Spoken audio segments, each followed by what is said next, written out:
optimism there, and hope also. And so I will ask you, everyone, to go to the chat and link to the Poldville Futures Forum.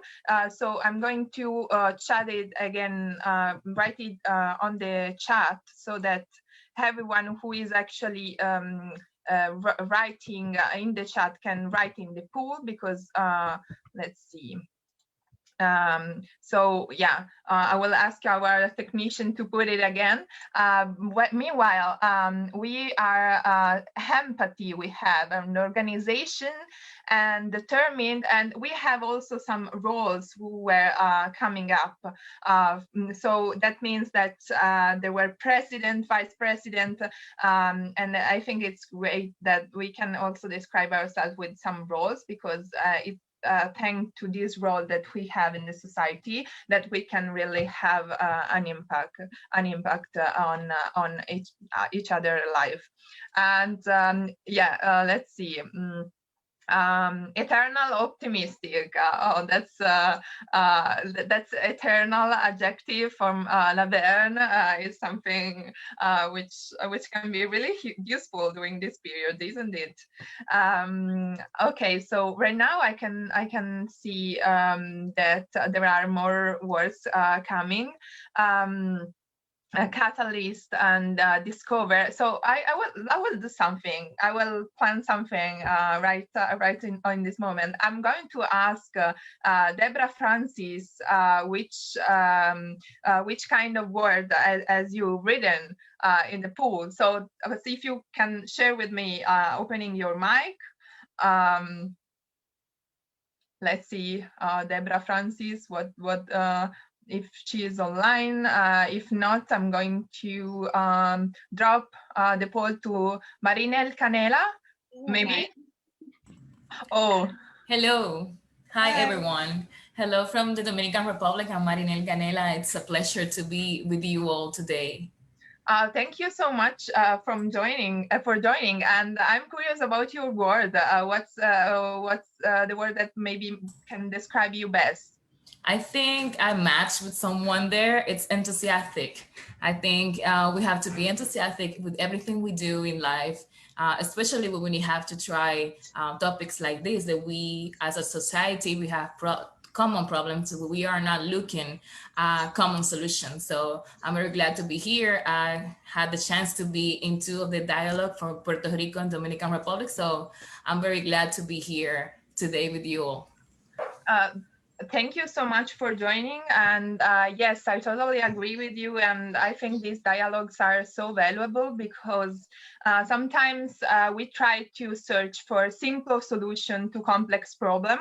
Instead, we need to have time to speak and to analyze complexity, and try to find different ways that can lead to at least an initial solution. So yeah, I totally get and understand and admire this point. Meanwhile, in the chat box, there is always the link at which you can vote. And well, what you can actually see on the screen is the survey that I'm going to ask you next to complete, because I know that all of you are really passionate about building a better future. And meanwhile, I will ask you to unmute because I can hear some noise in the background. So thank you very much. And what I would like to see is seeing actually a survey. So doing a little statistic to see which SDG is most important for you to be implemented in your country. So there is a link in the chat, another the link that you can find in the chat from our Global Peace Tech, our great professionals who are helping us today. And I'm going to click in the link and select which SDGs you think your country should prioritize.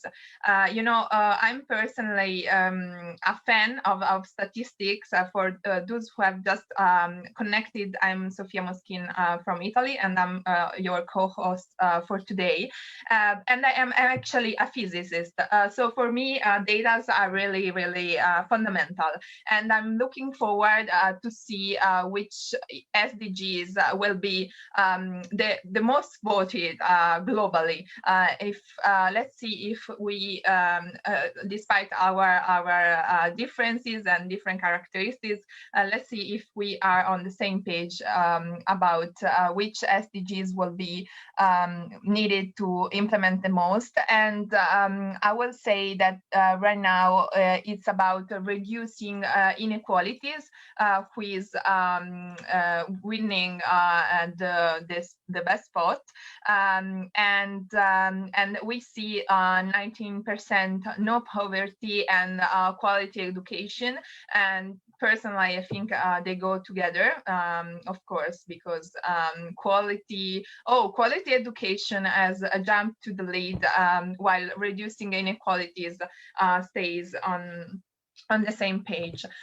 So I'm sorry, I'm going to repeat it again because we have a bunch of new participants on, and it's a great pleasure to welcome you all to this great event.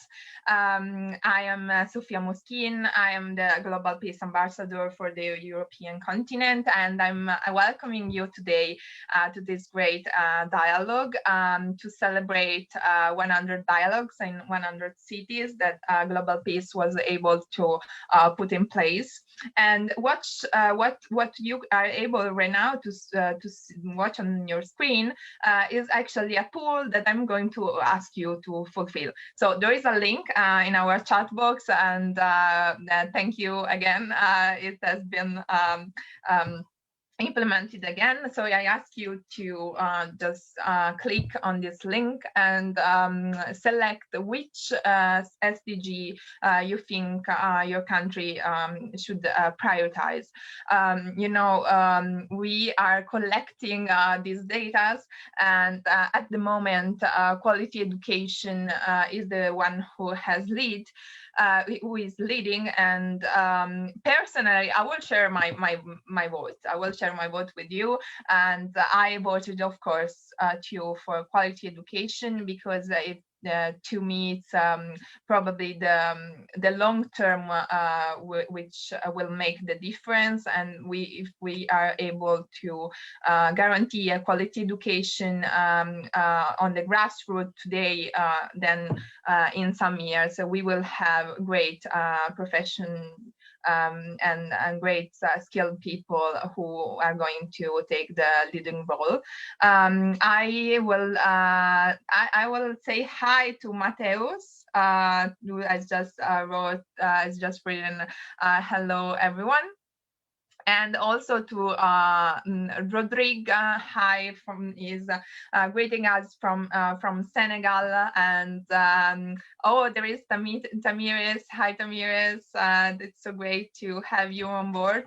I am speaking to you from Italy right now, and so it's a nice pleasure to welcome you all. And look at our chat. Look at the countries that we are covering with this event today.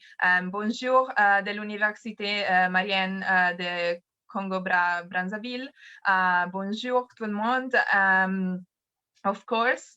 And yeah, you can, let's check a little bit our statistic. Meanwhile, I would like to ask, let's see, who is Eric. Eric, who has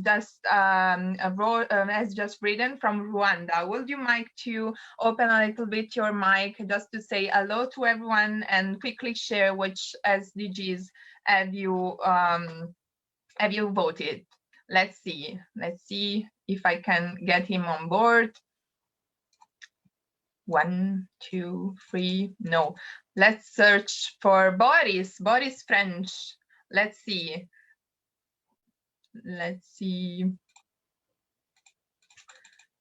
Well, you can switch on your camera, and meanwhile in the chat, Jen Waza wrote from the most marginalized country in the world. Yeah. And so let's speak about, again, Agenda 2030, and let's try to understand with the SDGs, do you think it's a priority in your country?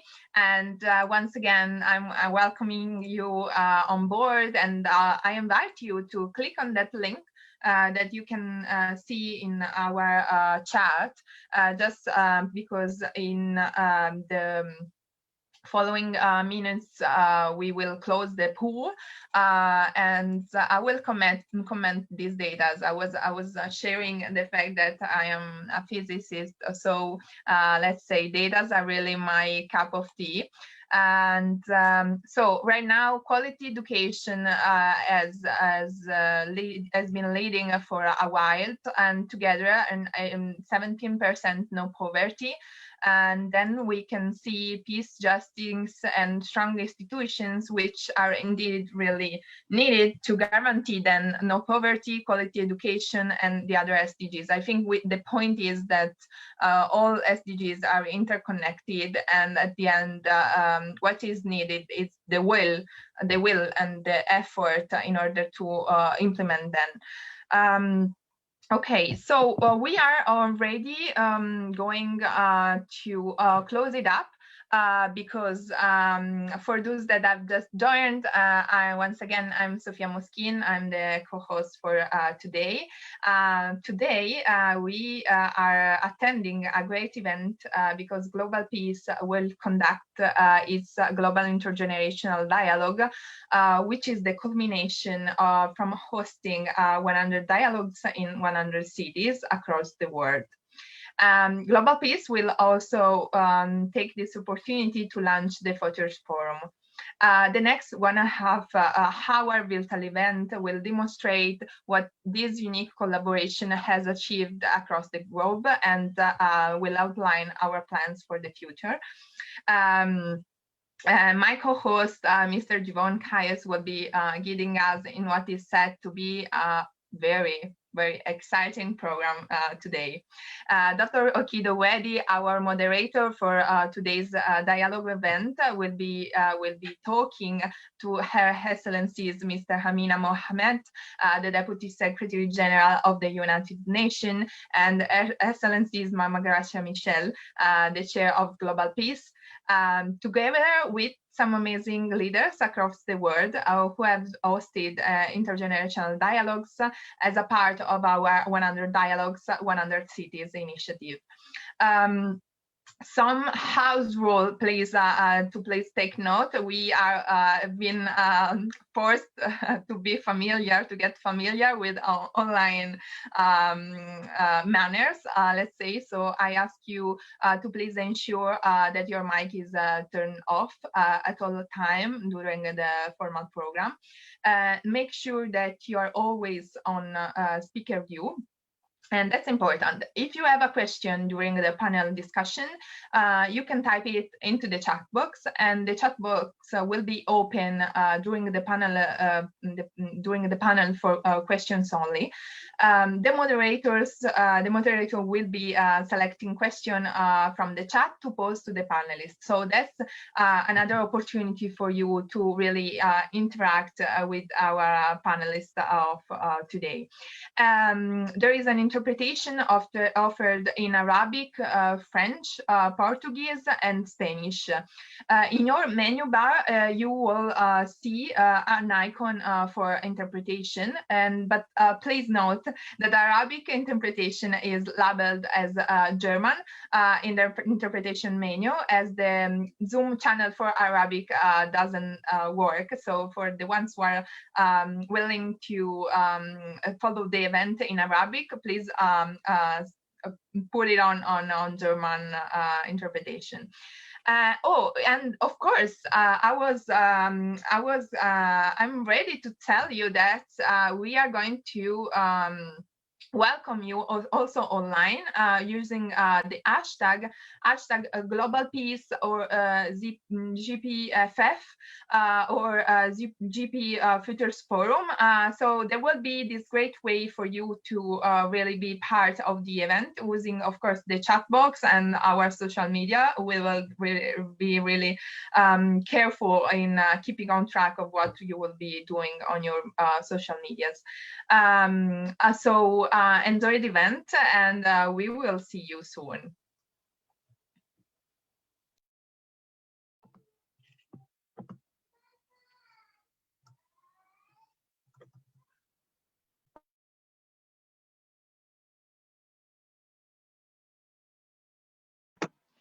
At this juncture, I want to say a very, very special welcome to each and every one of you from across the world.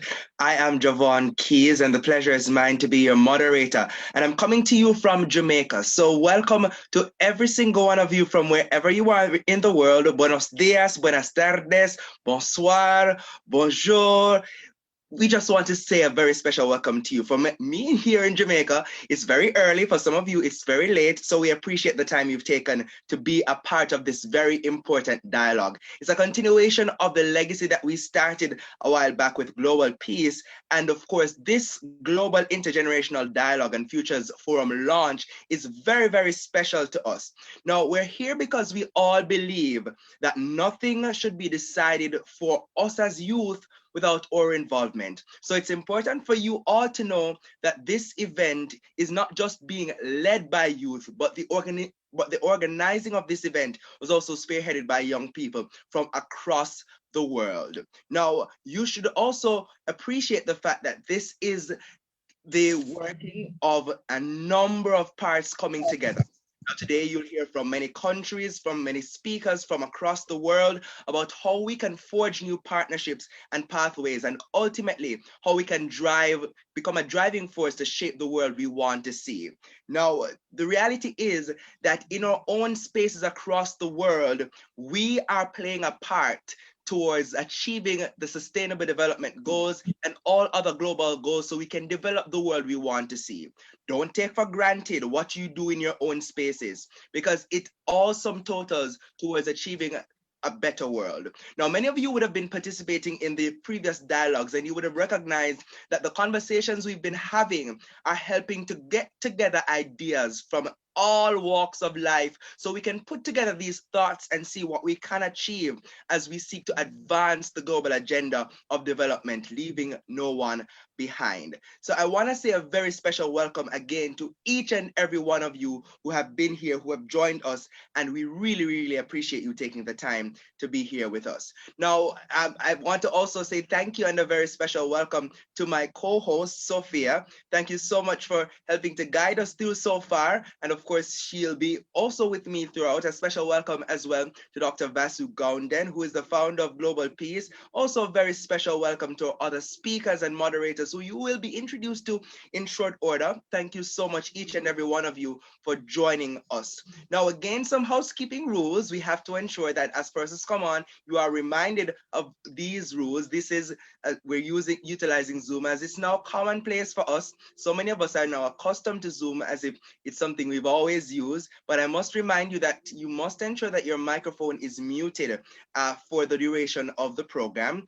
And please ensure that you have activated speaker view so you can have a more fulsome experience when we display and project items. We also ask that if you have questions, and please, we want you to share those questions. We want you to participate in the dialogue. This is the very reason why we are here, not just to launch our Futures Forum, but we want you to add your voice to the conversation of development and growth and share your perspectives from where you are, wherever you are across the world. So please ensure that you utilize the chat box during the panel discussion, or otherwise, if you have any questions, any thoughts that you want to share, feel free to put those in the chat box, and we'll be more than happy to field those questions to our panelists. Now, there is interpretation that's being offered. There's Arabic, There's French, pour les personnes qui parlent français. We have Portuguese, and we have Spanish, para las personas que hablan español. Please note, however, that the Arabic interpretation is being offered under the German option. So please, if you speak Arabic, the option for accessing the Arabic interpretation is through the German connection. So please feel free to utilize those. Now, later on, we're gonna be sharing 2 videos during the launch where we wish and we understand that we're utilizing Zoom. So we ask that you bear with us throughout the program and enjoy a fulsome experience from what we wanna share, because we want to give you a perspective and an idea of the number of persons across the world that we've been able to reach. I also want to take this opportunity to extend a very, very special welcome to Madam Graꞔa Machel. She is very, very special to us here at Global Peace, and we want to make a very, very special welcome to her as she joins us for this event. Now, I also want you to utilize the hashtags GP Futures Forum and GPFF. Now, the Global Peace Movement was launched back in 2018 by His Excellency President Cyril Ramaphosa, President of the Republic of South Africa, and Mama Graꞔa Machel, who's just joined us, the chair of Global Peace. And the objective is to have agency to give voices to young people, to create a social compact and social compact vehicles generally to allow current and future leaders to co-create a better future, the future that we want to see. Now, it's through this vehicle that the intergenerational dialogues that we've had across the world, more than 100 of them, that has given a platform for young people to come together and share ideas with leaders in their own spaces and across the world, and to discuss challenges that may face them and how we can collaborate to come up with ideas to better enable fixing these challenges. Now, our IGD partners have really helped us to put together these events, and we want to acknowledge them, because without their support, without the work that they've done, these Global Peace intergenerational dialogues would not be possible. We must recognize All Africa Students Union, the United Cities and Local Governments, Sustainable Development Goals Action Campaign, Commonwealth Youth Council, Millennium Promise, World Federation of United Nations Association, Junior Chamber of Commerce and its respective arms in the different countries across the world, the European Students' Union, Global Citizen, the Millennials Movement, and Association of African Universities. In your own spaces, I want you to give a virtual round of applause to these entities, because they would have all helped to ensure that we could have these discussions, and this very event here would not be possible without their help and support. Now, it's at this juncture that I would like to extend welcome to bring remarks Dr. Vas Fountain, who is the founder of Global Peace, and it's always a pleasure having Dr. Gounden, and I now welcome him to give his remarks this morning, this afternoon, wherever it is for you. I said morning because it's morning for me here, but I'm now welcome Dr. Gounden to give his remarks. Thank you very much. Welcome. Thank you very much, Javon. And it's in the afternoon here, so I am fully awake. I know I spoke to you a couple of hours ago and you were still waking up.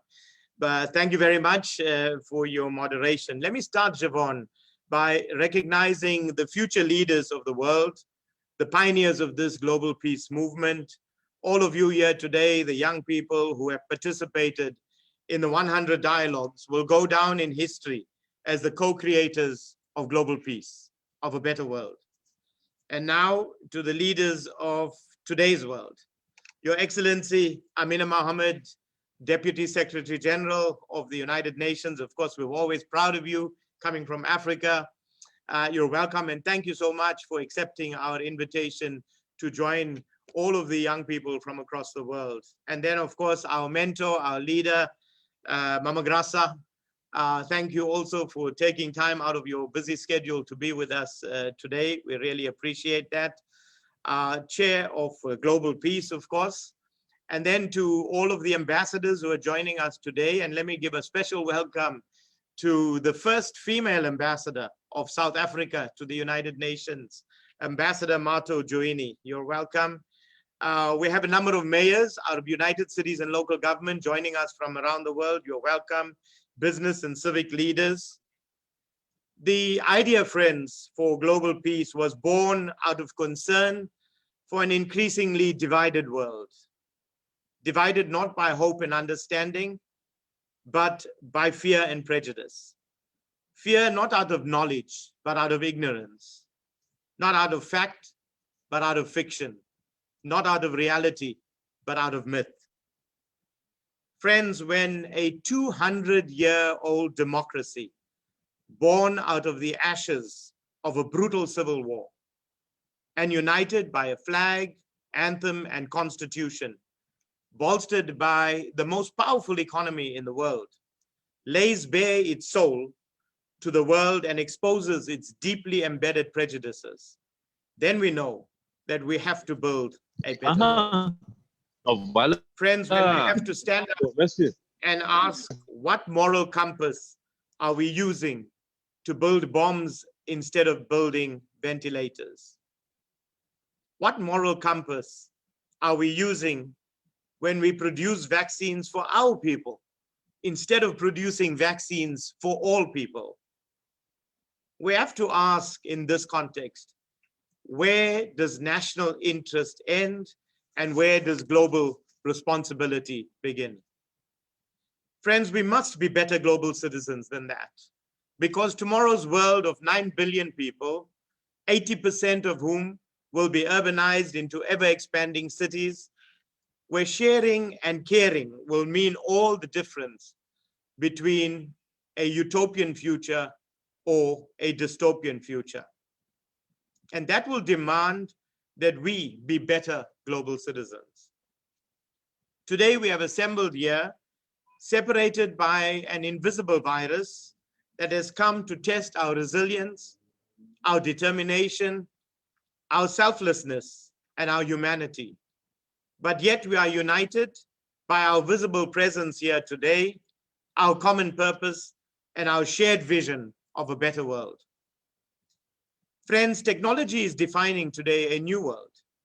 For the first time in the history of humanity, a younger generation is able to teach an older generation. In such a world, we cannot talk about the current generation building a better world for future generation. But we have to talk about the current generation co-creating a better world, not for, but with a future generation. This is the idea that gave birth to the intergenerational dialogues. Global peace has a three-part strategy towards building a global peace movement: mobilization, conscientization, and organization. Mobilization is what we've done with the intergenerational dialogues, and that will continue. Today, we launched the Futures Forum, and this is part of conscientization, of education, of getting people to understand more deeply the challenges that we face in the world. And of course, through the Futures Forum, we will also find solutions through what our chair, Mama Graꞔa Machel, calls our ecosystem for development, where we will bring together influencers like city mayors and city officials, innovators, young people who will come up with solutions, investors, social impact investors, and implementers together to find and implement solutions to the challenges of urbanization and globalization. This will culminate in our third strategy of organization, the convening of a Global Peace Forum in 2025, where we plan to launch the global peace movement of 5 million members, an organization of young leaders building a better world. So from 100 dialogue leaders to 5 million bridge builders, building a better world through cooperation, collaboration, and co-creation. This is the vision we have of global peace. And you today, all of you, are the architects that will realize this vision. You are the pioneers. You, the young people who have convened the 100 dialogues, you are the pioneers. So let me end, friends, colleagues, youth of the world. Let me end by quoting 3 icons of the 20th century.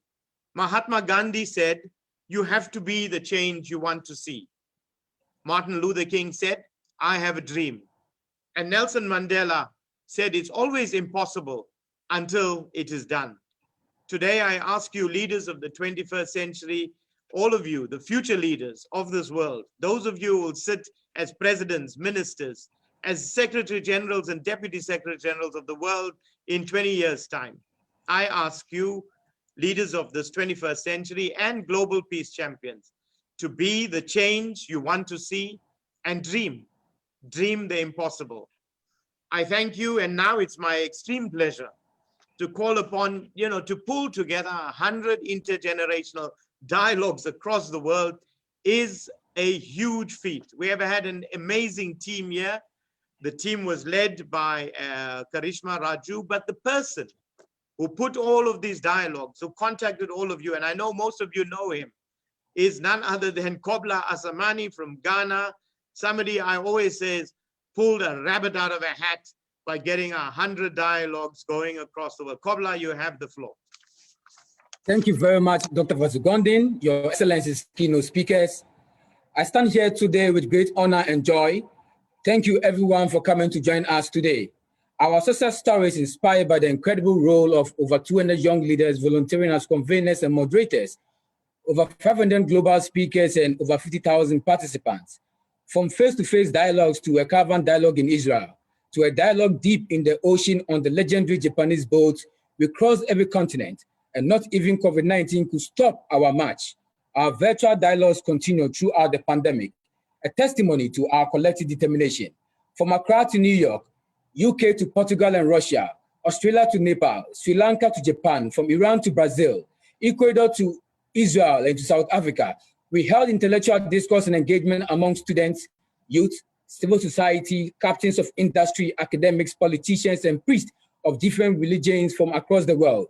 Every sector of society's voice was heard, from the African Union Silencing the Guns campaign to the United Nations UN 75 campaign. We made an indelible mark in the history of mankind. Today, we can report with authority the facts of hope. We analyzed problems and challenges, provided alternative solutions, offered and shared aspirations, despite the tragedies left by the global pandemic. Indeed, no one was left behind.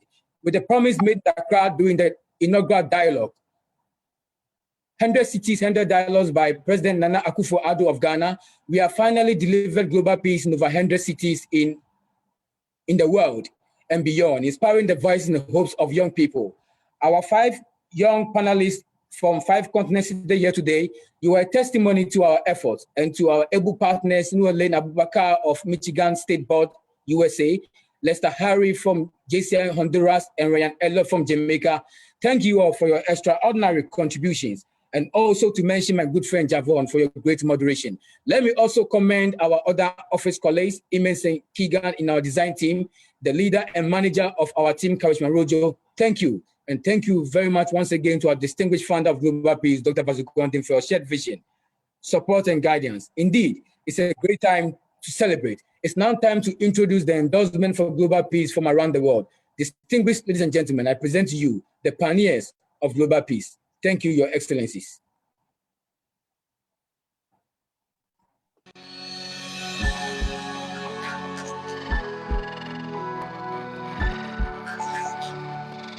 Canada loves and endorses global peace. Nigeria loves and endorses global peace. Honduras ama y respalda a Global Peace. La République du Congo, par ma voix, soutient et aime l'initiative Global Peace. Chile ama y respalda la paz global. We love and endorse global peace. República Dominicana ama y apoya la paz mundial. We love and endorse global peace. We love and endorse global peace. St. Kitts and Nevis loves and endorses global peace. Nosotros amamos y apoyamos la paz global. Antigua loves and endorses global peace. Iran loves and endorses global peace. Nous aimons et soutenons global peace. Australia loves and endorses global peace. Love and endorse global peace. Israel loves and endorses global peace. Nous sommes pour la paix dans le monde. Nous sommes global peace. Ama y respalda a global peace. Israel loves and supports global peace. Egypt loves and endorses global peace. مصر تدعم وتؤيد السلام العالمي. I love and endorse global peace. Here in the USA, we support global peace. The United Arab Emirates loves and endorses global peace. Nicaragua loves and endorses global peace. We love and endorse global peace. We love and endorse global peace. Puerto Rico ama y respalda al global peace. Niger love and endorse global peace. Venezuela quiere y respalda The greatest global moment peace. is done. Global peace India.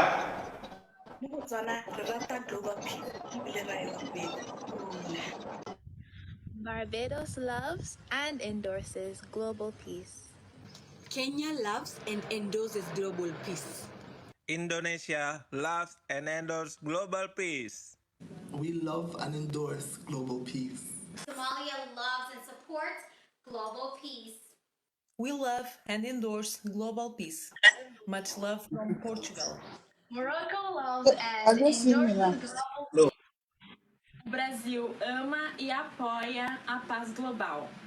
Amamos y endorsamos la paz global. Ang Pilipinas ay kaisa sa pagmamahal at pagtataguyod ng global peace. Guatemala ama y respalda global peace. Ghana loves and endorses global peace. India Bharat विश्व शांति को प्यार करता है. Nós amamos e endossamos a paz global. Somos moçambicanos. South Africa endorses global peace.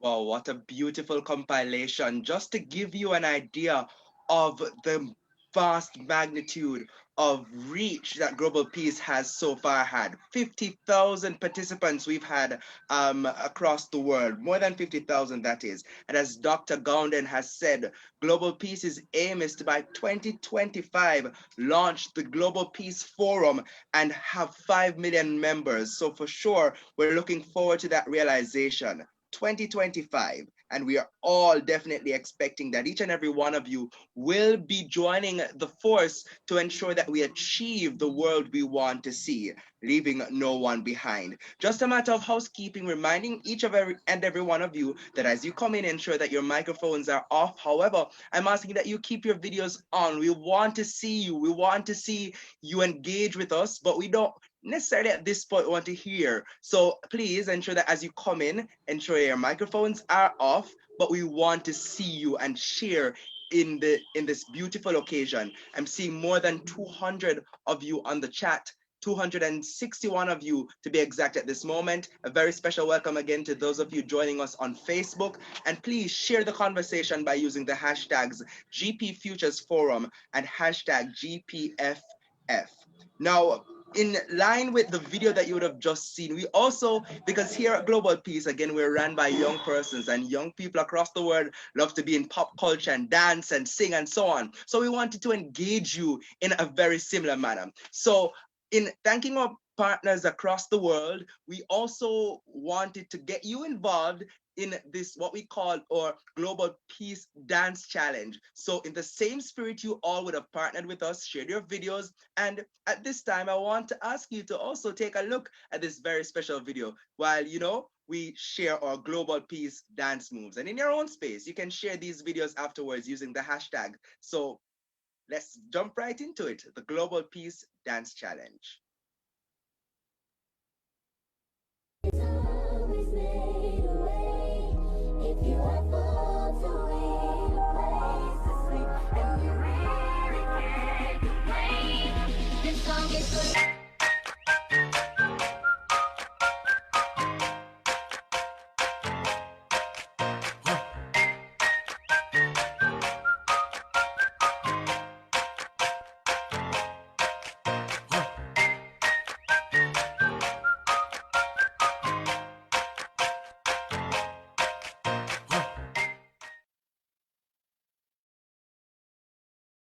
No, that wasn't that exciting. I mean, I'm no dancer, but in my own little space here, I had to, move. So please ensure that even after this dialogue, we're taking those videos so you can share them online, record them, tag us, post us, please. let's create a global reaction. Let's make people aware of what global peace is doing. So for sure, create your own video and share that online. So at this juncture, I would like to now invite my co-host Sophia. She would have been with us earlier, and she is the Global Peace Ambassador for the European content, and she will now take us through the panelists that will be sharing with us. So we have a stellar panel lined up for you where we'll be sharing in discussions, and our panel will be moderated by Dr. Okito Wibi. So please, Sophia, over to you as we make welcome our panelists. Very, very special panel we have lined up for you. Thank you, Javon. We have now come to our Global Intergenerational Dialogue panel discussion, where we will be examining topical issues that directly impact on the well-being, livelihoods, and future of youth, and the incredible potential of empowering and support youth in their active contribution to shaping a sustainable future. But before we invite our incredible panel to the stage, it is my great pleasure and honor to introduce our esteemed panelists. So there we go. Deputy Secretary General of the United Nations, Her Excellencies Mr. Amina Mohammed. Welcome, it's a great pleasure. Chair of Global Peace, Her Excellencies Mama Graꞔa Machel, the Chair of Global Peace, of this great support initiative.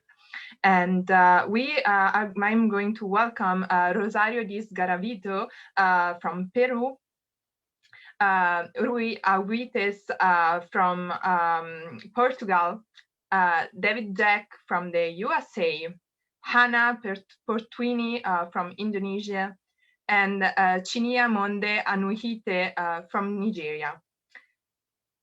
This is our panel, and now to moderate this conversation, I would like to invite Dr. Okito Wibi, a global health specialist and the global coordinator of the Futures Forum.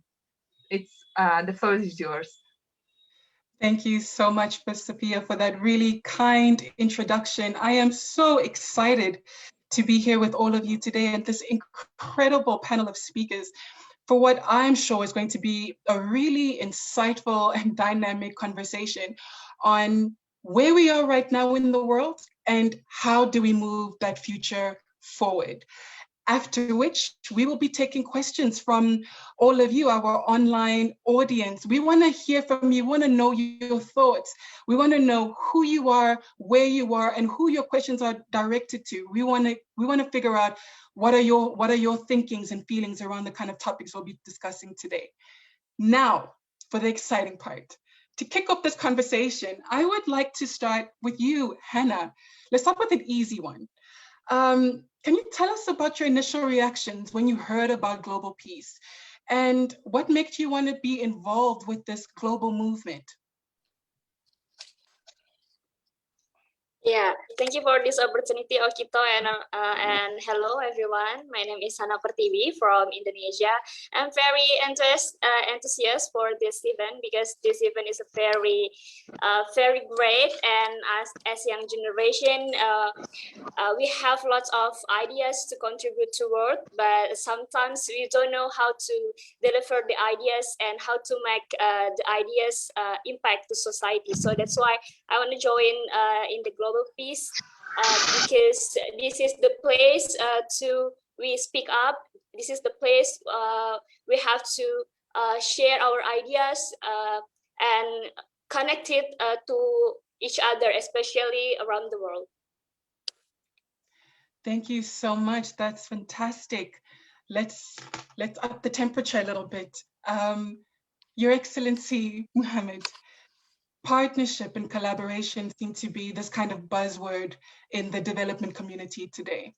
Last year, the UN celebrated its 75th anniversary and, adopted a declaration which calls for greater multi-sectoral action and global partnership. Can you speak to the importance of global partnership and multilateralism, particularly in the context we live in today, where we're dealing with global challenges of a surmountable nature.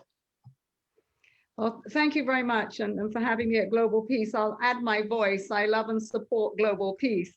But it's also an honor to be in the same space with Mama Graça. She is my touchstone, and I will continue to say, even amongst young people here, I want to be like her when I grow up. So come back to our human family. Let's start from that, because I think we have to always remember this is about our human family on this incredible planet. And when the UN was first created, it came out of the ashes of war, and it was to prevent further scourge. It was to ensure peace. And as 75 years on, there's a lot that has happened that has been good about that. And we're still here today. And I believe even if someone decided no UN, we would recreate it. We need that, what I say is a global town hall for our global village. And that village, because it actually is as strong as the roots, the people are the ones that really, they represent what the UN means. We talk about we the people. We are, of course, being tested like we've never been tested before. I think COVID certainly put a pause on the world to reflect, to think about what it means to have that humanity and that global village and the spirit of collaboration and partnership. And I think we're tested. We're tested because we wanted to see a global response. Did we get the global response? We're still waiting. And I think that that's the hardest and harshest truth. But I think the hope is that we have a cohort of young people who have never been better connected, never had the tools that they have and the education, even though we have so many that don't have. And so we have leadership, not in the future, but now, that in this intergenerational space can better define what partnerships mean, men and women, girls and boys, equality, peace at the center, human dignity. So to find the essence of what it is we mean by being together and striving to overcome the many challenges, making the peace where there is crisis, dealing with climate change where we know that individually and collectively we can make the change and transform our economies and societies. But essentially the voices and the actions have to come from the country level. What they do in the global town hall of the United Nations is that everyone has a voice, and we will come, we will speak about what the challenges are, what the opportunities are. Sometimes we'll go away fine, other times we'll go away like, my God, you know what has happened? Nobody is listening. But the truth is that partnerships and collaborations must deal with the reality that we have a reality today that's not so good, and we have an aspiration. And I heard Vasu talk of the three quotes that he made that are so important about the transformation that we can make, and of course the impossible that can become possible. There's a reality, there's an aspiration. Some days it's a yawning gap, other days it's slightly smaller. Our job is to know that the journey in life is to close that, and it cannot be done alone. It can only be done in collaboration, interacting, engaging, co-creating, new words that we need to have, but we need to put the actions behind them. So I'm very optimistic. I think that's all good. We're being tested, and I think we will overcome, but at the center of it is that collective spirit, that collective action that needs to happen, just as we have in our villages. Some very interesting points that you raised, Your Excellency, the human family, country ownership, what does action look like? And, you know, it brings me to my next question, which I want to direct to Rui. So, you know, Her Excellency painted a really important picture for us of what— No Excellencies. No Excellency, Miss Mohammed. We're all on the same level today. So it seems as if we are now plagued in this world where there is this growing global sentiment of me first, right? And this is clearly depicted when we think about, you know, vaccine nationalism and this testing to our ethical and moral compasses. I'm interested to hear from you. How do we balance national interest with global responsibility? Well, hello, everyone. First of all, thank you so much for the opportunity to be here with this amazing panel and to be part of this family that is Global Peace. About that question, well, I think that more than vaccination nationalism, we are facing nationalism points. That is not something new. Of course, it is more exposed right now with the situation of coronavirus, but it's something that we are facing since decades with other health problems, like, for example, the HIV. That is a problem that we are facing since the 80s, and we have treatments and available since the end of the last century, and still today we have the numbers rising all over the world, and poor countries are not able to access these kind of treatments. So that is happening all in our global situation, and that is weird because if these coronavirus crises show us something, is that virus, disease don't care about borders. And when something appears in one country, it will jump to other country and to other and to other, and to reach the entire world quickly. And right now, in the moment we are starting to vaccinate people and starting to have some hope in the future, we are seeing that the countries are fighting between them. It's like a competition. Some countries are saying, I have this percentage of people already vaccinated. I have more vaccines than you. I'm buying more than you. And you reach the point in which we have some countries, for example, in Europe, with millions of vaccinations already administered. And in the middle of January, we had 25 vaccines in some countries in African poorest countries.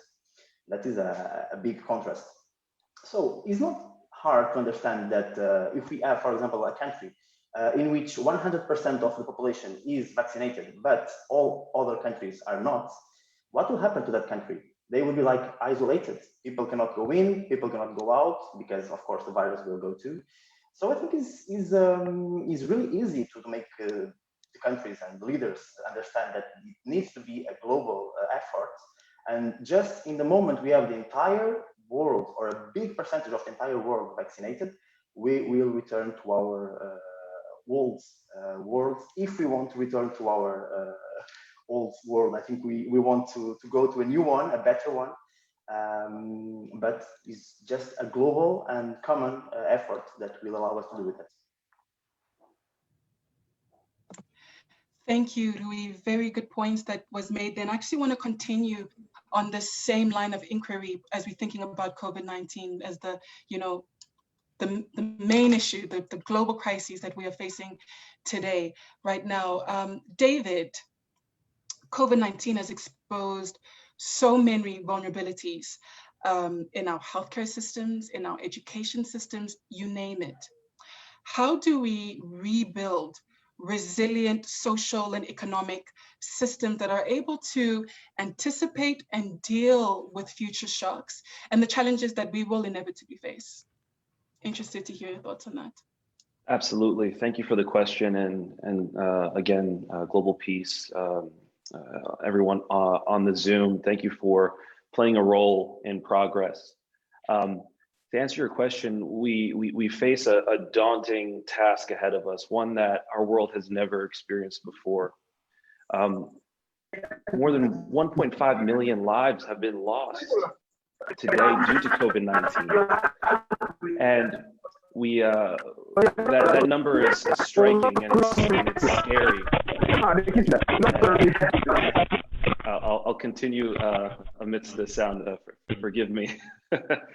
1.5 million lives lost. That number is incredible, but it's unfortunately only the beginning. We as a global community have a decision to make, and that really is found in the vaccine.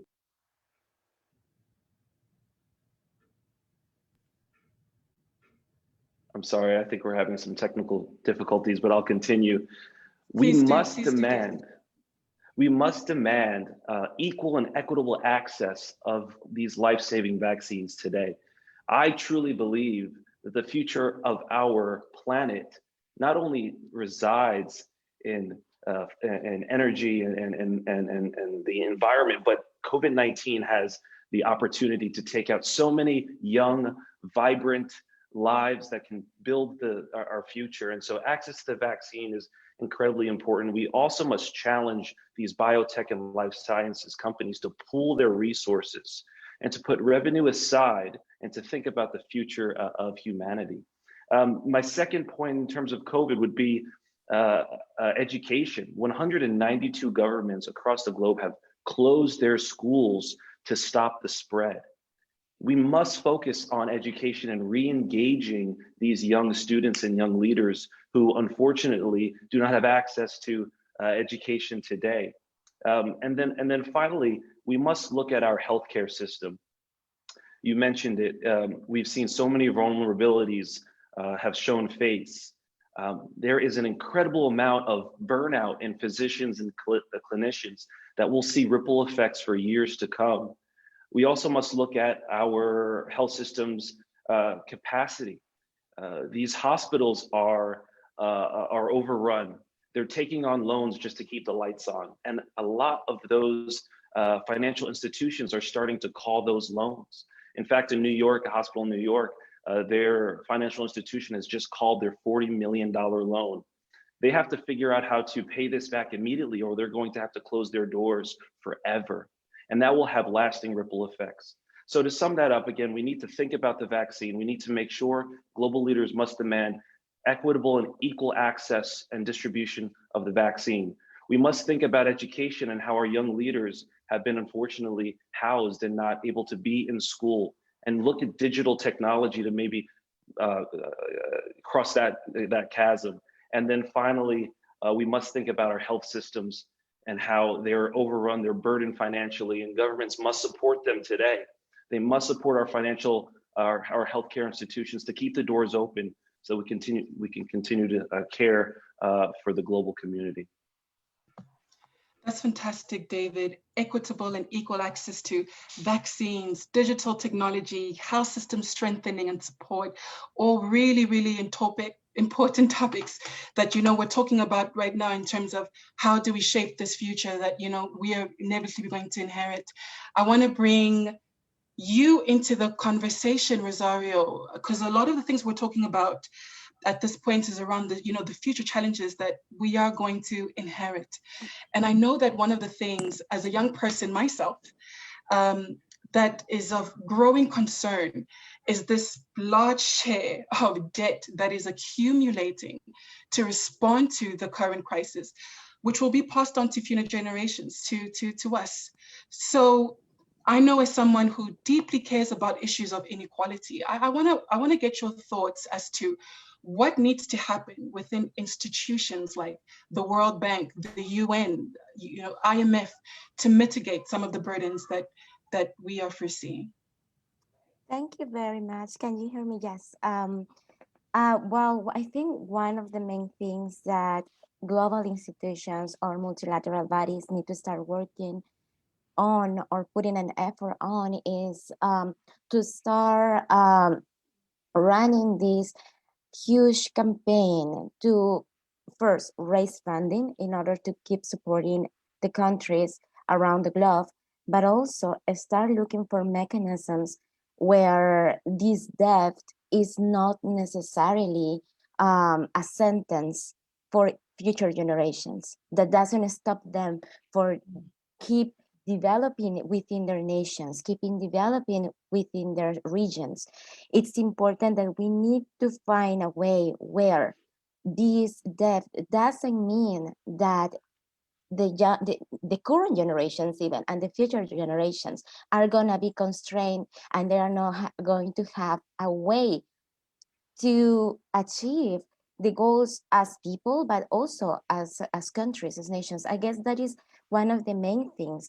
And in order to do that, I think a very wide approach and also a differentiated approach needs to be included, because not every single country has the same context and not every single region has the same context. So I think that is very important. We cannot, at this point, with everything that is happening and how inequalities have increased in different regions in the whole world, and how it has hit the most vulnerable, we cannot on top of that put a sentence on you have no way to go anywhere anymore, because now you have a huge debt that you have to pay, and you are not going to be able to succeed. So I think that's one of the main things. In the other hand, regarding, for instance, the vaccine issues, and also the economic reactivation, it's very important to consider that multilateralism needs to take place here. I'm from Peru, and one of the main things for us to get the vaccines is that our capacity as a nation, and a small nation, to get the vaccines, the respirators, was very small. The history would have been very different if all together as Latin American and Caribbean region, we will have got together and then make a huge order of respirators and vaccines. We wouldn't have the delays that cost us lives. You know, it's very important to take multilateralism in order to keep fighting the virus. And these, every single crisis is an opportunity, and it's a great opportunity to start thinking on a green economic reactivation. That is very important. Green jobs. We cannot go back to, you know, business as usual. That is gonna just take us lower on wherever we are gonna end up with this pandemic. We need to take this opportunity as a new starting point in order to run this energetic transition, but leaving no one behind, not creating again dependency patterns between regions or countries. We need to start thinking in a different way to do things, and I think this is a very good opportunity to do this. And definitely young people needs to be engaged, because it's also our future. It's also it's going to be our present in the next years. So we need to be on the table, but also we need to cut that cake. So fantastic. You've made some really important remarks. You know, you're talking about green jobs. How do we reimagine a new future? You know, we're going to need innovative approaches, right? We cannot go back. And I think this is a great opportunity to bring in Chinyewe into the conversation, because right now we're just talking about what does institutional responsibility look like. But what I'm interested to hear from you is, what is our responsibility as young people? It can't all be in the hands of, you know, the UN and the IMF. What is the role that young people play in realizing this new future that we will inherit, and in responding to these complex challenges that we're facing today? Thank you so much for the question. Hello, everyone. My name is Chinea Mondeanumihe from Nigeria. I just first want to say honestly, it's just such an honor to be on this panel with all of you, especially Ms. Mohammed and Mama Graça. This is an incredible opportunity that I'm very grateful to be a part of. One thing that I would like to start with is ultimately the pandemic has exposed underlying frailties and inequalities around the world. And for Africa, the pandemic was actually an added layer of crisis, which many of us are very much familiar with. It disproportionately disadvantaged Africa's youth, which we know roughly 60% of Africa is under the age of 25. But one thing that I can also say is that the pandemic exposed the leadership and the resilience of African young people across all spheres of society. And I think young people will play a critical role in a reset and fostering social transformation going forward. In this region, we have a lack of access to job opportunities. You know, every year, millions of African graduates are not able to be absorbed into our economies.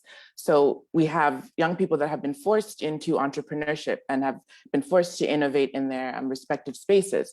So what I would say is, going forward, young people who are already leaders in their own right in critical domains should be given prominent positions in society, because they have been pretty much against all odds been able to innovate and find ways to address some of our challenges. For example, in the healthcare space, many nonprofit organizations have been able to find ways to address the 1 to 4,000 doctor to patient ratio. So you can see that young people have already taken a leadership role in different spaces. So I think going forward, propelling young leaders into the forefront and allowing them to take up positions of leadership, formal leadership, will really help. Thank you. Propelling young people into the forefront. I like that. I like that idea. And I think this is a perfect segue into the question that I'm really keen to hear from Mama Graꞔa, just on this topic. You know, when talking about, you know, these global challenges that we are facing today. And, you know, we had our own conversation about this future, this world that we are going to inherit. I would love to hear from you, Mama Graꞔa, as to what are some of the ways the older generation can help young people, can support young people in addressing these challenges that we're talking about today.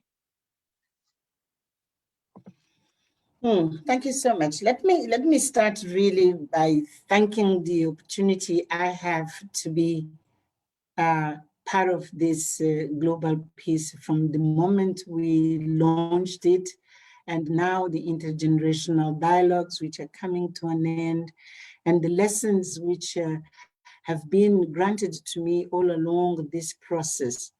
And now, more specifically for the listening to you this afternoon, it's afternoon for me, and how it really takes me to a level where I feel, I mean, our world is facing these huge challenges, but our world is in good hands if young people have, as you have started, taken action. Having said this, I want also to go back to what Amina was saying. You know, this movement, which is organized and led by young people, which has brought, I mean, all the partners which were introduced to us at the beginning, each one of those partners brings hundreds of thousands of people, and in some cases, millions of people. If you take, for instance, the example of the local government institutions, I mean, the cities which we brought, I mean, to be part of this process. So your initiative of global peace has taken and brought together literally millions and millions of people. And these millions of people who now are joining the movement of global peace, organized and led by young people, to me, they are defining a different platform of multilateralism. Multilateralism so far has been understood as, I mean, when you see our heads of states meeting at UN or it's African Union or whatever, but when you see also the World Bank, the IMF, etc. But no. You are defining a completely different kind of platform of multilateralism, which is a ground-swelling movement, which is starting with each one of you. And you are hundreds, you are thousands, you are millions of young people. And I think this is what our world needs today, is that when the United Nations says, we the people, we need to see the faces of the people. And the faces of the people, it's you young people. And as Chinengi was saying, I mean, the world today is basically young. And it's you who define who is we, the people today. And you are defining a different methodology of bringing, I mean, the thinking, the brilliance, the energy, the commitment, the leadership of young people, which is to challenge somehow the institutional, you know, multilateralism, to say, all good. We need governments. We need all those as institutions, but they have to have the face and the voice of us, young people. I wanted to stress this because once you have started and you have got to this point, do not underestimate the ground swelling movement which you have put in place already. And this will take you then to define the goal of, if millions of young people across the globe say, we will not tolerate We will not accept a distribution of vaccines which is giving more values to certain lives in certain part of the world, but ignore completely billions of other people because they happen simply to be born in certain part of the world where it is said that there is poverty, but it's poverty which has been engineered all along these centuries. So it is your time to say we are redefining the world. It's not what you want. You are redefining the world you are living in today. And you are sending very clear messages of saying, we are not going to tolerate that a child who was born in Indonesia or who was born in Togo or was born in Czechoslovakia, wherever it is, they're all equal. They deserve and they have to have this vaccine. So I think I wanted to make this point before I respond directly to your question. What is it which the grown-ups, and you can say it with no fear, we, the old people, what should we do? I mean, to propel, I took the note, to propel young people into the forefront. I think with all modesty, this global peace movement and this intergenerational dialogue, it's an example of we old people trying to create platforms in which you can express yourself. And you express yourself, you express your brilliance, you plan together, you decide what you want to do. And I tell you, your voice will enter every single door, every single space. You cannot stop now making all these very important people, wherever they are, not to listen to you and to tell them what you demand. You are not suggesting, you are demanding that this has to happen, because this is the reason why all these institutions exist. It's you. So what should we do is with your suggestions, actually, to tell us what kind of platforms you want us to facilitate, because we simply facilitate. What kind of platforms you want us to facilitate so that you can take charge, you can be in charge. Second, you have to tell us what are the bodies you would like to address. For instance, now having, reached this point of the global peace, what are the bodies you do like to address? How do we organize? We old people, we organize so that you can address those bodies which once for all will have to sit and listen to you. This is the role of old people like me.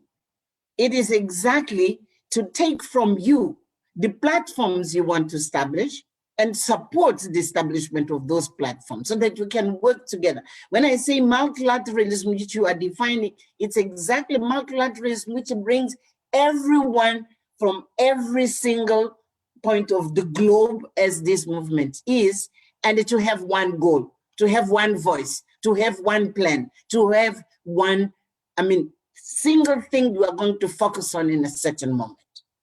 So we are here to hear from you. What are the platforms you want? This is one, but there are many others. Let us know. And while we still have energy, we'll support to establish those platforms. Second, tell us, what are the bodies you would like to address?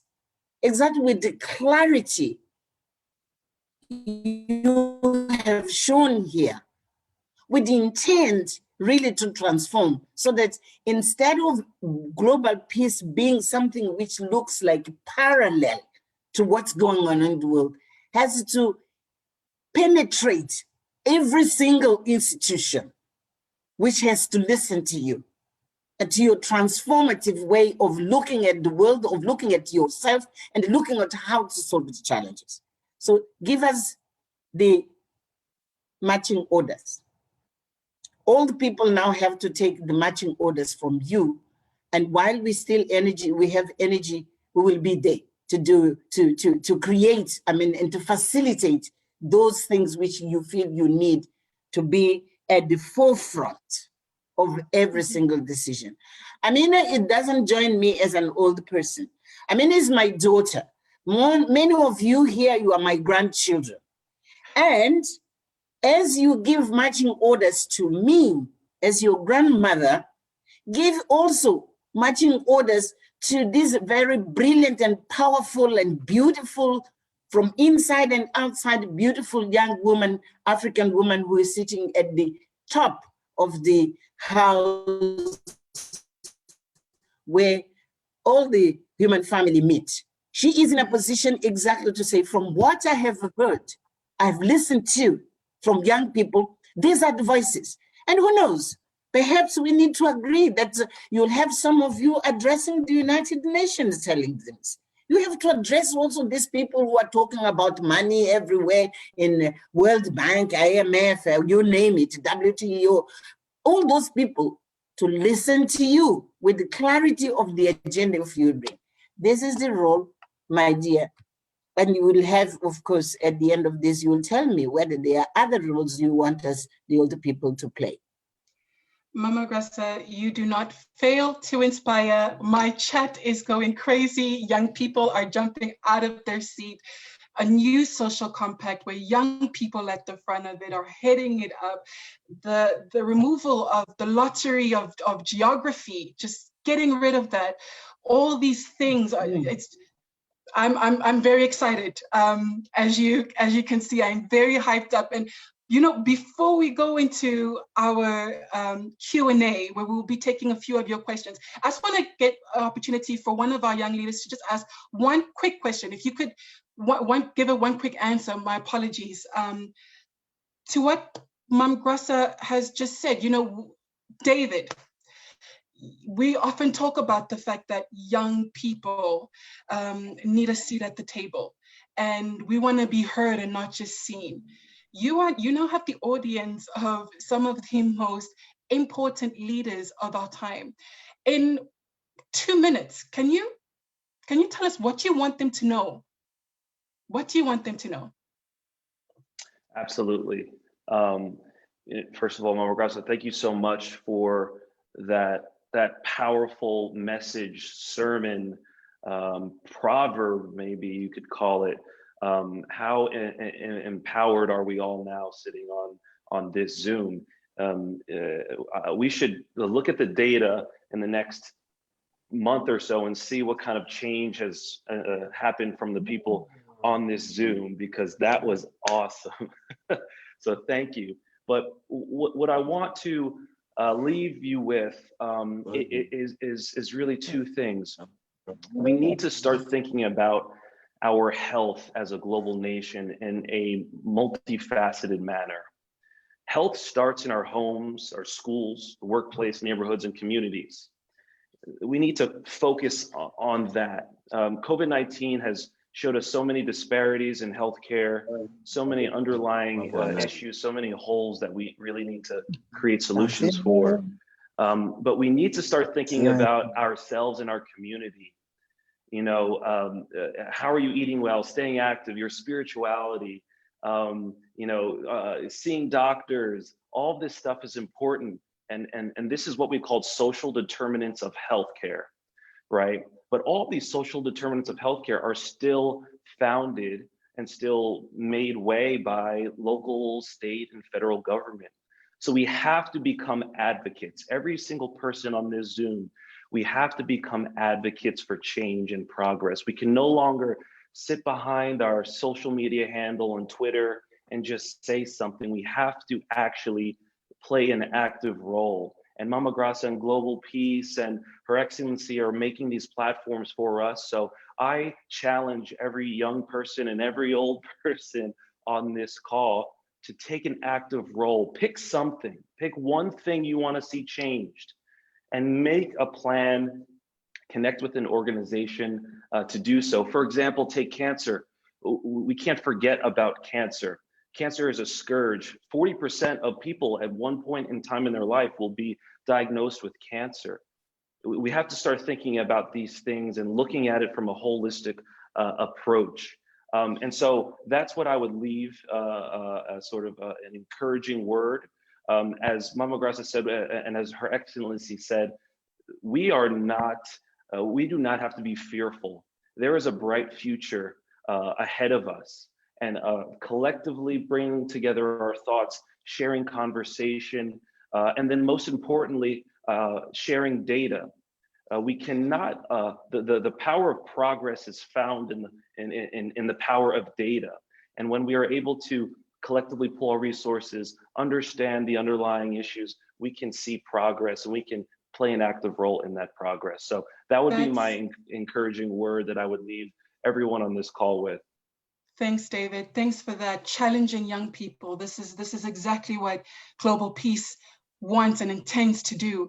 I'm now going to open up for a few questions from our online audience, which I have here. Please send those questions through. And I will start with the first one, which is directed to Miss Amina Mohammed. So the question states, I understand that the UN has declared this International Decade for People of African Descent. I help run an educational NGO named Youth Aiding Humanity that focuses on developing the next generation of leaders between Africa and the USA. What are some of the practical ways that my organization and others like it can connect with or utilize this declaration as we move forward with programs designed to help achieve UN SDGs in Africa and the African diaspora? Well, this is a complicated question for me, but Ms. Mohammed, if we could get that response in 2 minutes so we could take as many questions as we can, that'd be fantastic. I'll be very short, but you know, we have an amazing woman of African descent that heads up UNFPA, Natalia Kanem. And I think that she's one agency in the United Nations. When you knock on that door, it opens, and there are so many opportunities with their footprint around the world.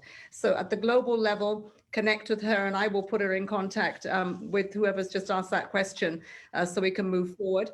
And on the other side, flip side of it, we have 131 offices around the world. And those resident coordinators now report to the Secretary General, and they have that wonderful UN country team. Challenge that team to convene for you the spaces that you need to push the agenda of people with African descent. I think it's really important to make that global local connection, and we're open to that. Just through the countries, there's a resident coordinator there. If they don't open the door, please email me back and let me know which door did not open, and we will open it. Mm-hmm. Fantastic.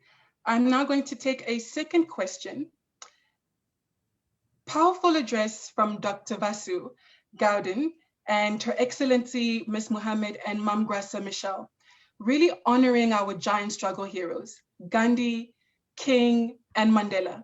Yet a century after the last big global pandemic, we are still such a hugely unequal world with excessive levels of greed, inequality, poverty, and hunger. What have we now learned from Gandhi, King, and Mandela? Why are we not living and implementing their ideals and philosophies? This question comes from Kugan Pillay, South Africa. I want to give this off to Chinyewa. I wonder if you want to take this question. Chinea. I know it's a complicated name. So if I understand the question, the person is asking, you know, why aren't we living up to the ideals of some of the heroes of our past and present? So essentially what I would say is, well, I'm going to have to contextualize it and bring it home to Nigeria. So for example, I will take the 2019 Nigerian elections and basically say that that was the worst turnout that we have seen, voter turnout that we have seen. So ultimately, you can't sit on the sidelines and then simply complain. You actually have to actively participate in the activities that will shape the world that you live in.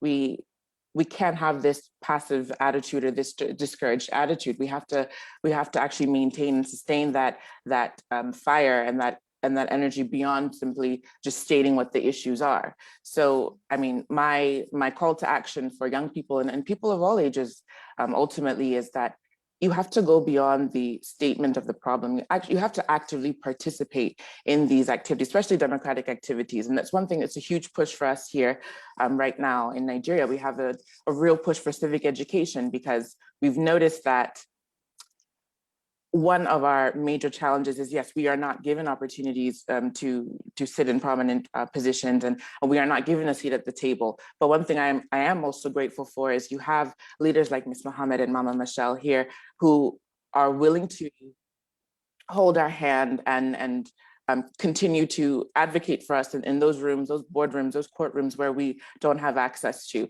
So I would just like to restate that intergenerational relationship collaboration is critical, because there are some spaces that we may never have access to, but you will, in which case, be our voice and stand up for us. But ultimately, yes, you must participate in the activities that shape the world around you. Thank you so much for that. Thank you. That was very good. I want to ask one more question, and I think I'm going to ask this question to Rui.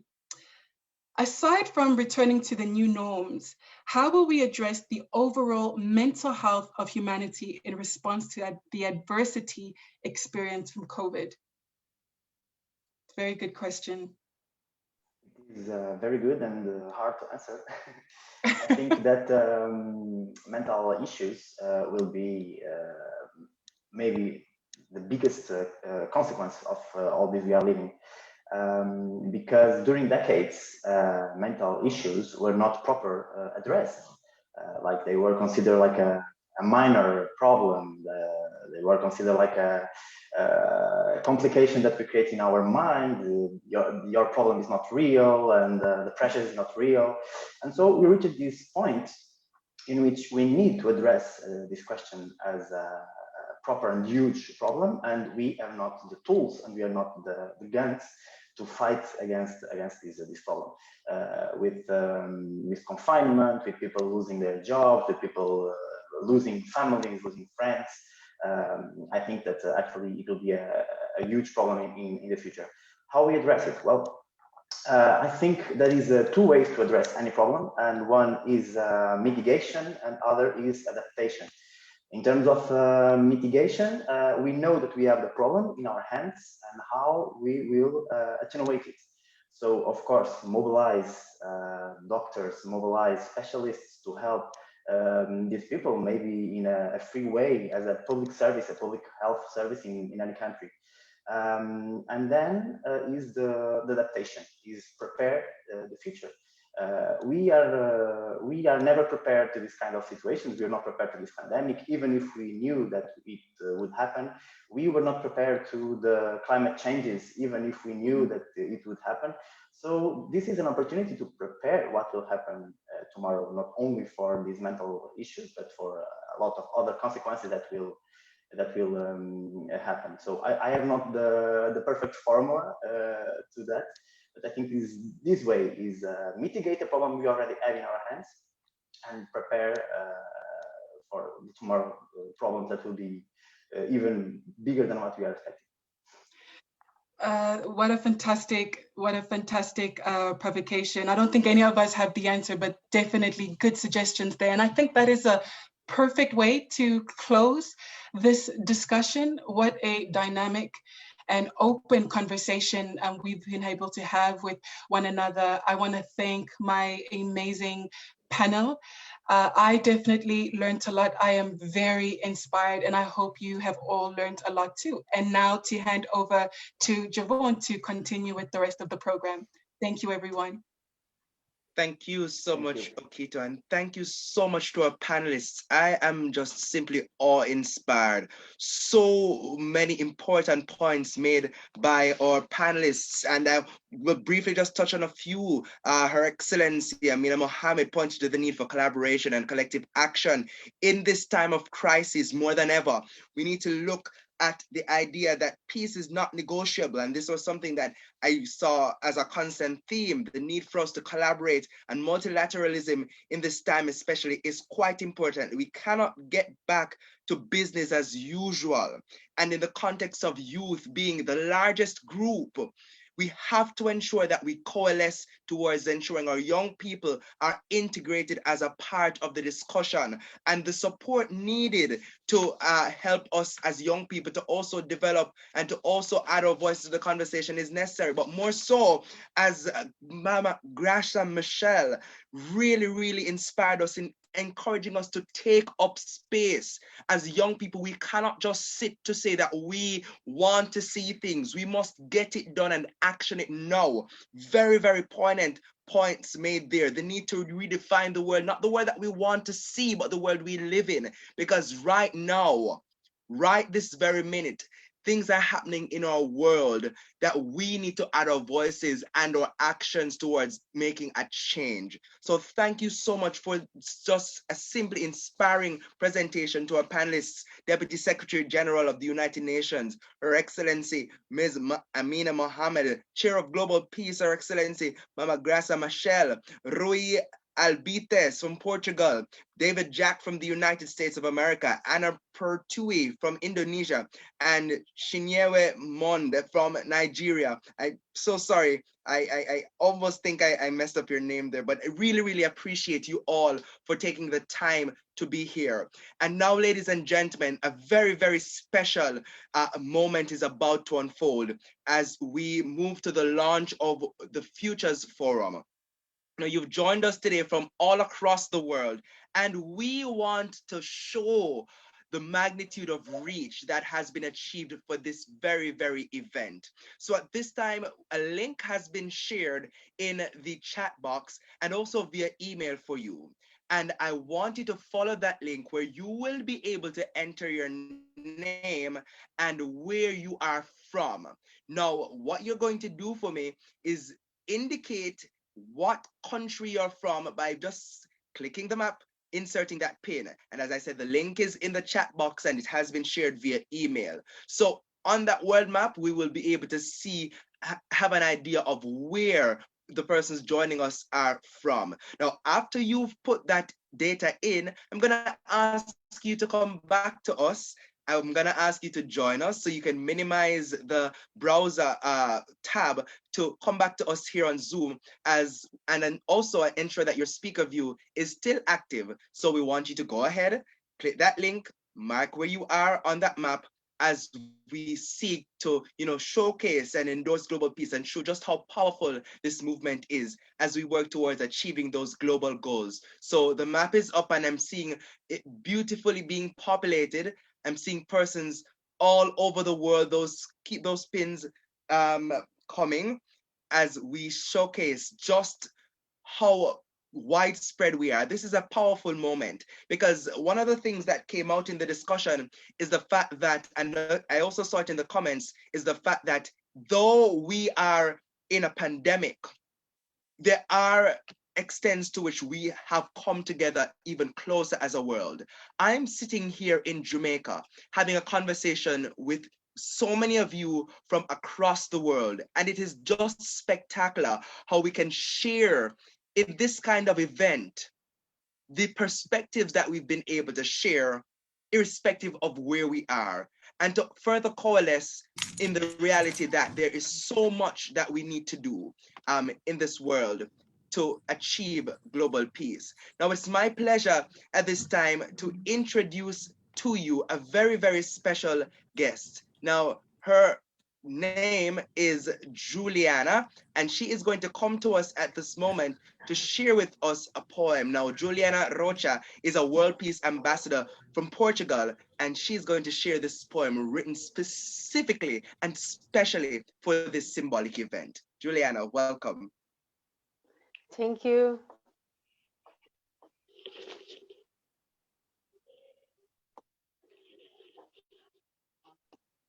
Our actions are indeed important, and they can make a difference, however minimal, in someone's life or in the world. We are not simple human beings who live on planet Earth. We are more than that. We feel with empathy the others. We feel that we are useful and that we can make a change. We don't resign ourselves to injustice. We are all crucial to ensuring a better tomorrow with all nations united in freedom. in love, in opportunity, in education, in equality and equity, in dignity, in empathy, in everything. It is imperative. And I know that meeting this challenge will require vision, much hard work, persistence, and dedication. But we are all heirs to the firmness and vision of past generations, the ideals of freedom, self-determination, equality, the rule of law, democracy.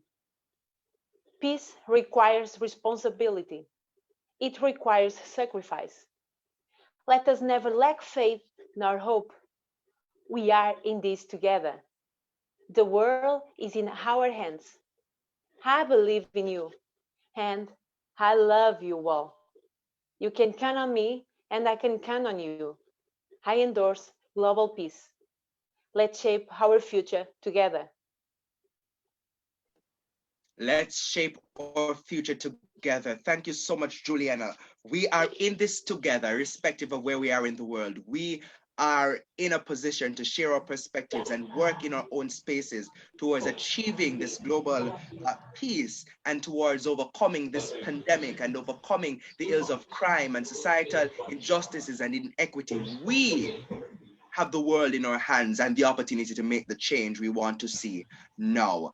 At this juncture, I'd like to invite Dr. Vasu Gounden again to make a presentation and to say thanks to all of you who've been a part of this dialogue. So Dr. Gounden, I really, I now invite you to give these closing remarks as this excellent event and launch comes to a close. Thank you all so much for joining us. Dr. Gounden, welcome again.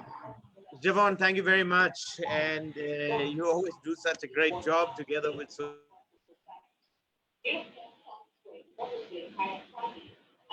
Dr. Gounden, I think we're experiencing a bit of a technical challenge, so I'm gonna ask Tamun Notori to mute her mic, please. Yeah, thank you so much. It shows my age, the fact that I'm battling to unmute.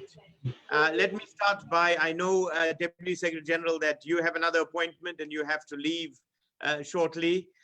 So I want to really thank you for joining us in this launch of the Futures Forum. We know we can rely on you. We know that we have an advocate in the United Nations, and we're going to knock on your door. We're just a catalyst, you know, as you know. I've been in this for a long time, so I'm a little out of this. This is going to be run by young people. These are all the young people. We have a really young team here, so they are going to be knocking on your door as Global Peace, and we will march to 5 million members by 2025. They've got a plan in place to do that, and really, we want to be able to support multilateralism in the world. We want to make sure that we continue to have a multilateral world and a multilateral organization like the United Nations. It's so important, especially for small countries, but even for big countries, that we have a United Nations. So really, we want this firm partnership. And then, of course, Mama Graça, you know, Mama Graça always inspires us, you know, even at our board meetings. And Mama's been with us from 1995. She has been on our board and leading us and mentoring us. So you can imagine this is how we're able to build a Accord, which will be 30 years next year, and now Global Peace, which is going to be a huge movement for peace across the world. So Mama, thank you very much for taking time and coming to join us today. And then all of our participants, really, thank you so much. Let's go build a better world. It's time to build a better world. And then to our team here at the Global Peace headquarters, thank you so much. Over to you, Javon. Thank you so much, Dr. Gounden. I must also extend my thank you to the team at Global Peace for helping to put together this event, a very hardworking team, and a very special thank you to each and every one of the individual conveners from across the world. I must also thank the ambassadors joining from across the world. You all have helped to make this event possible, and we thank you so much. So we have a bit of entertainment coming your way, friends, from across the world, and I now invite Dream Chasers Chasers Cayman, and they're a dance company that was established in 2017 from humble beginnings, and the company has grown tremendously and is now a favorite among artists who want to pursue a dance career. Now, the company provides experienced and quality dance instructions for artists who want to develop their career and looking for opportunities both locally and internationally. So, ladies and gentlemen, I invite you to pay attention to this performance by Dance Chasers Cayman. Give them a virtual round of applause.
So we're having a bit, we're not hearing the music here, but still continue to enjoy the beautiful dance where the microphone is muted, but we're gonna sort that out, not to worry. But a beautiful presentation there by the team Dance Chasers. There we go.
Beautiful presentation. Dream Chasers Cayman. And of course, the latter part of their rendition there was the Global Peace Dance Challenge, which I'm encouraging all of you to participate in. Thank you so much for that lovely presentation. So it's been a wonderful couple of minutes, more than an hour actually, and it's been a pleasure being here with you. We all would have been in our own respective spaces, and we took the time to share in this very important discussion. And again, thank you all for contributing to not just this dialogue and the launch of the Futures Forum, but all the dialogues from across the world where each and every one of you would have participated to make possible. Thank you, every single one of you, for being a part of this global conversation. Continue the conversation. It's not just to end here. This conversation continues. So asking you to continue the conversation, tag us at our Global Peace handles online, on Instagram, at Facebook, so on. This very event is taking place is live on Facebook. So we ask you to share the link afterwards, share the conversations by using the hashtag GP Futures Forum, hashtag GPFF. Please, we implore you to continue to spread the message of global peace. We thank all of you. And as we go, I would like to also invite you to share in this presentation, this performance. We now have Kodian, a singer from my home country where I am seated now here in Jamaica. So Kodian is from Jamaica and she will perform Redemption Song. So ladies and gentlemen, on behalf of the entire team that's put together this global peace event, please keep safe, walk good as we say here in Jamaica, and adhere to the COVID-19 protocols. Blessings.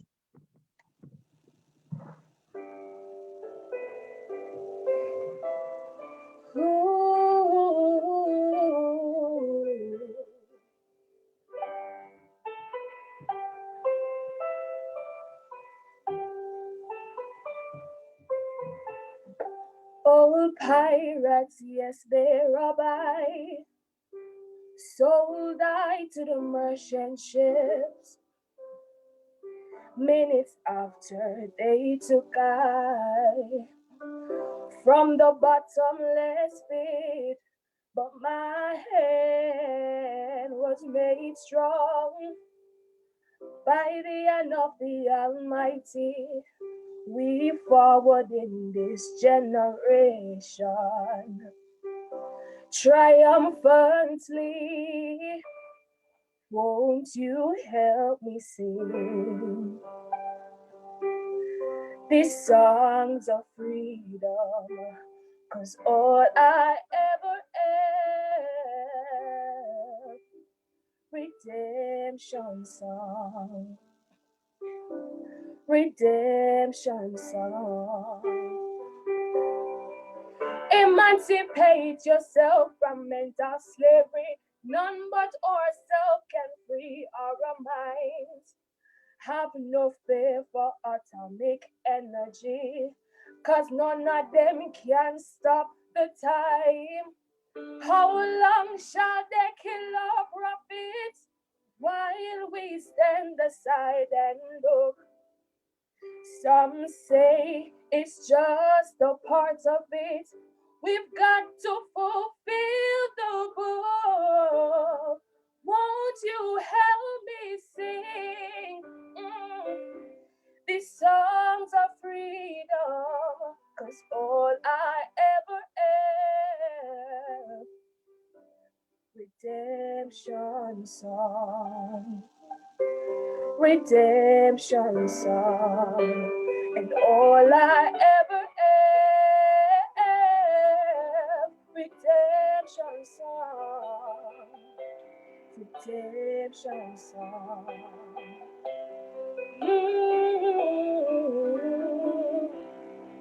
Emancipate yourself from mental slavery. None but ourselves can free our minds.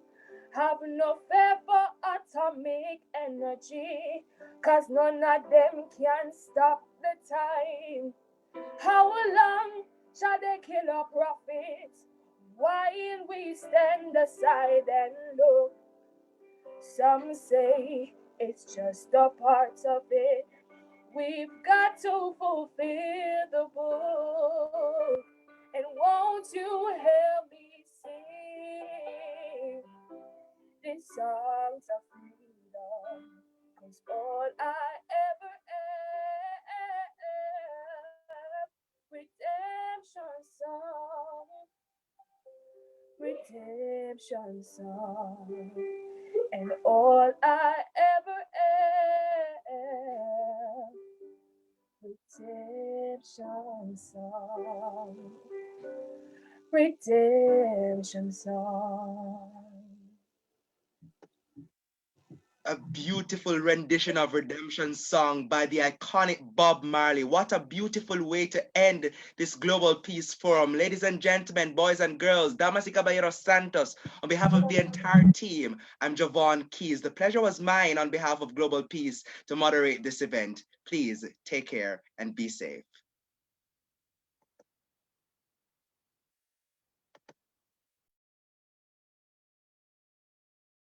Thanks, Javon. Great stuff. Thank you so much. Thank you so much. Thank you Thank so you, much. Felicia. That was such a wonderful rendition. Please keep in touch and Thank you. Thank you. Congratulations. That went very well. Javon, good to see you, my friend.